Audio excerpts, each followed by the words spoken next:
Donc il quitte les Ursulines voilà, pour être curé de Saint-Paul, curé archiprêtre. Alors là, on voit justement une vue générale de Saint-Paul de Léon avec le Cresquer, la cathédrale. Alors ça, c'est pas le clocher de Saint-Pierre, donc c'est celui de Saint-Joseph. Hein. Et ici, effectivement, on devine, ça c'est le bâtiment, le collège du Léon, enfin l'ancien collège du Léon, édifié par les soins de Monseigneur de la Marche. Donc aujourd'hui, celui qui se trouve sur la place du Cresquer, hein, qui sert maintenant pour l'école Diwan qui est là, hein, c'est ça, hein, l'école Diwan qui est là, et puis pour partie des logements sociaux. Et là, on voit bien ici, on devine encore effectivement le couvent des Ursulines de l'époque. Hein. Et là, ben, vous avez là aussi une scène, j'allais dire, qui est intéressante, même sur le plan vestimentaire, puisqu'on voit effectivement donc un couple Léonard avec des oignons. Hein, ça veut dire que, vous voyez, c'est curieux, il n'y a pas d'artichaut ni de chou-fleur. Hein, mais il a son chapeau à guide, hein, avec ce qu'on appelle le choupen, etc. Et ici, donc, la coiffe de Saint-Paul de l'époque, avec les petites oreilles de chat, hein, voilà. Et puis, voilà. Comment ? Et les sabots, absolument. Et les sabots. Et en même temps, c'est vrai qu'on aurait pu imaginer que dans les champs, on voit des artichauts, mais là, ce sont essentiellement, c'est de l'élevage. Hein, c'est de l'élevage qui est là. Alors, on devine, alors est-ce que c'est le début de la rue Cadiou, ça, anciennement rue Cadiou alors ici, ça apparaît peut-être plus nettement, un peu plus loin. Alors, quatrième panneau.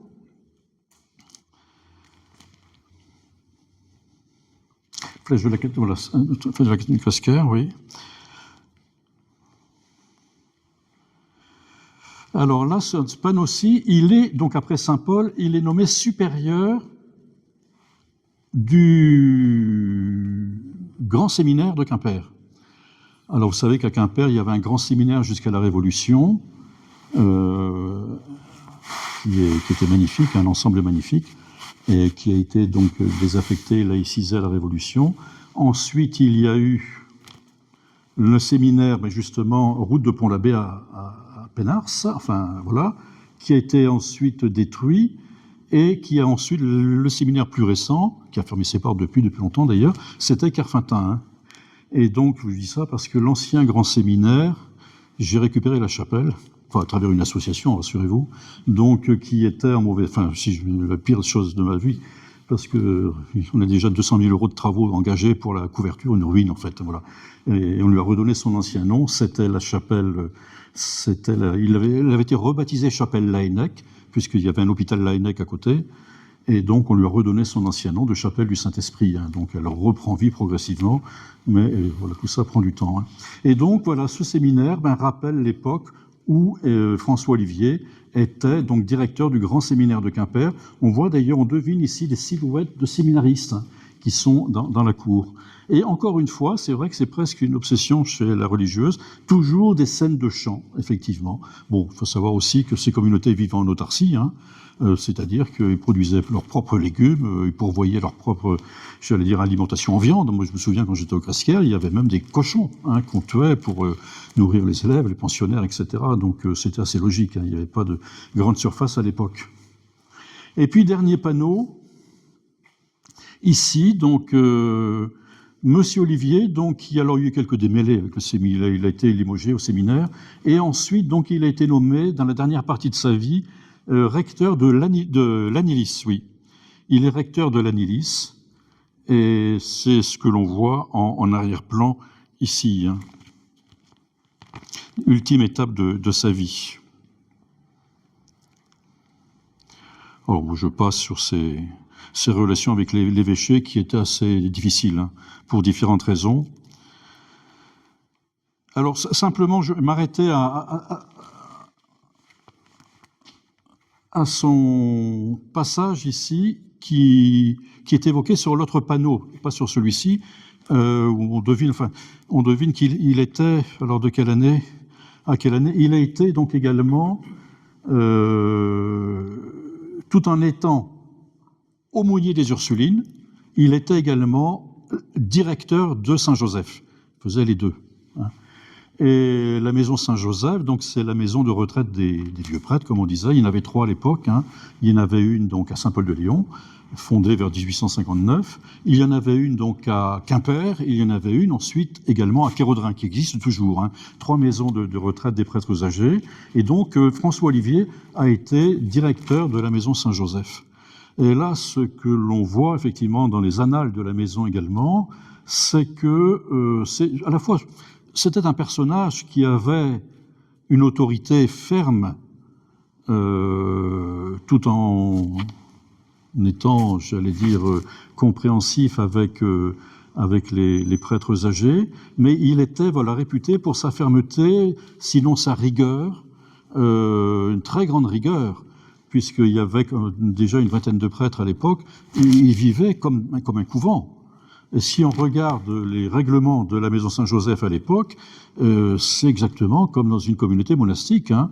C'est-à-dire qu'ils se levaient, par exemple, en été à 5 heures du matin, levaient à 5 heures du matin, et en hiver à 6 heures quand même, un petit décalage, hein.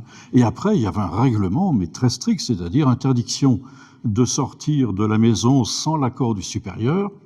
Aujourd'hui, hein, on a changé d'époque, voilà. Donc tout cela était avec les messes qui commençaient à 5h30 du matin. D'ailleurs, il n'y a pas si longtemps que ça, certains ont peut-être connu ce qu'on appelait les messes du chasseur. Hein, pour ceux qui allaient à la chasse, il y avait déjà une première messe à 5h30 le matin, hein. Et ensuite, après, effectivement, comme les frères de Ploermel sont venus à Saint-Jean-Baptiste, et comme les frères n'avaient pas de chapelle en propre, ils avaient leur petit oratoire simplement dans leur école, eh bien, ils venaient chaque jour à la messe à Saint-Joseph également, voilà. Et donc, lorsqu'il était à Saint-Joseph, eh bien, il a eu fort à faire parce que la maison, est encore en cours de construction. Hein, vous aviez la maison principale qui malheureusement aujourd'hui est devenue une ruine, hein, mais donc c'est à lui que l'on doit la plupart des travaux, et ces démêlés avec l'évêché viennent du fait que tout cela coûtait beaucoup d'argent, à tel point que effectivement l'évêque voyait ça d'un mauvais œil. Vous nous coûtez cher, etc. Et donc est-ce que vous ne pouvez pas faire des économies? Alors on a commencé par supprimer le cheval, qui servait pour traîner effectivement les objets lourds. Ensuite, on a diminué le nombre de domestiques. Ensuite, on a diminué les rations de vin. Alors, j'ai découvert qu'ils avaient droit autrefois à 1,5 litre de vin chaque jour, quand même. C'est pas mal, hein. Donc, c'était divisé par 2. Non, mais... c'est normal. Oui, mais il ne faut pas regarder avec nos yeux aujourd'hui. À Paris, c'est 3 litres de vin pour pomper l'orgue. Ah bon? Par pompeur. Eh ben, et à Saint-Paul? Je sais pas Saint-Paul. Saint-Paul, c'était électrifié depuis 1923. Oui. Et d'ailleurs, mais si vous regardez les bulletins des anciens élèves du Cresker dans les années 60, c'est pas si vieux que ça, eh bien, les internes avaient des rations de vin à midi. Ils avaient des rations de vin. Aujourd'hui, ça paraît incroyable, hein. Ils avaient des rations de vin.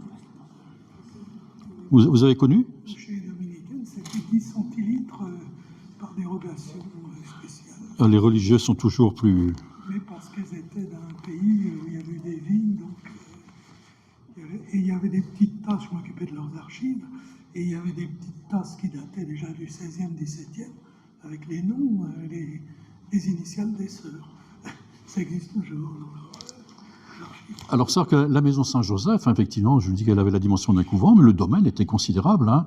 Très précisément, avant qu'il ne soit vendu, démembré, il faisait 3,8 hectares. 3,8 hectares, puisque je vous laisse aller entre la rue de la Rive et la rue du Douric, etc., hein, jusqu'à ce qu'on appelle l'impasse Jules Paul actuellement. Donc 3,8 hectares, c'était quelque chose de considérable, et donc les prêtres âgés en retraite donc, avaient largement de la place.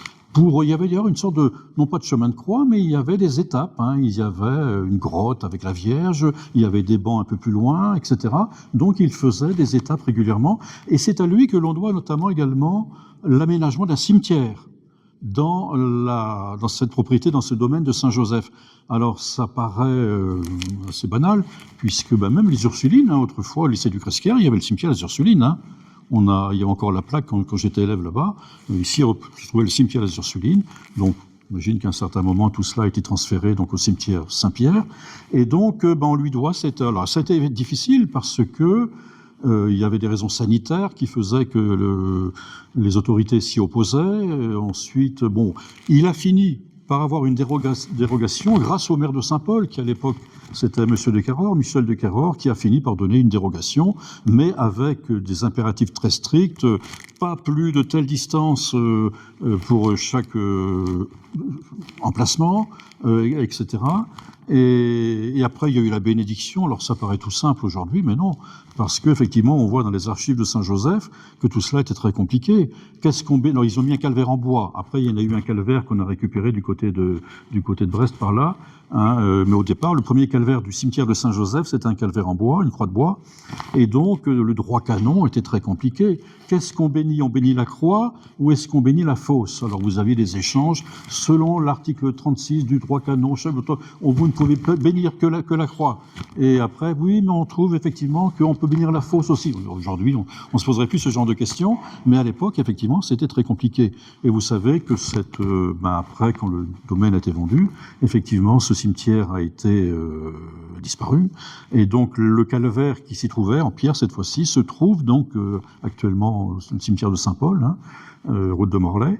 Et puis les ossements ont été également donc transférés également au cimetière Saint-Pierre.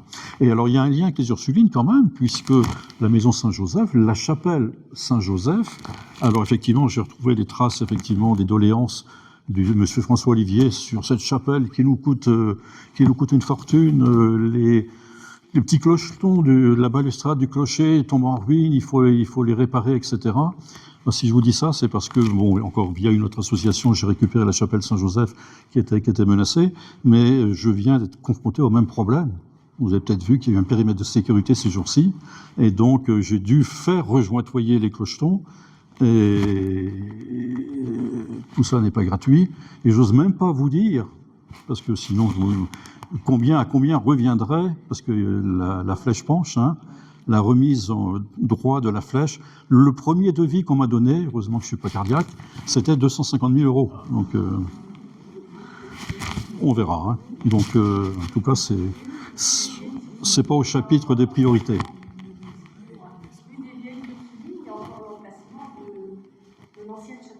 Oui, absolument. Alors, justement, oui, absolument. Absolument. La maison, effectivement, qu'occupe Madame de Ganès, c'est la maison, effectivement, de l'ancien aumônier des Ursulines. Et on a encore un amoncellement de pierres, effectivement, où se trouvait cette chapelle des Ursulines. Il y a sûrement le soubassement, quoi. Il y a le soubassement est là, absolument, le soubassement est là. Et lorsque cette maison, effectivement, de Saint-Joseph a été construite sur un ancien domaine, la famille, c'était le manoir de Cargus qui se trouvait là, qui était ensuite transmis à la famille de Roquefeuille. Eh bien, on voit d'ailleurs sur l'ancienne maison Saint-Joseph, on voit encore sur la porte principale j'allais dire, une sorte d'encadrement, une sorte de pilastre, tout à fait du XVIe siècle, voilà et puis d'autres choses, une cheminée qui date de l'ancien manoir également. Et lorsque cette maison de retraite a été construite par Monseigneur à Graveran,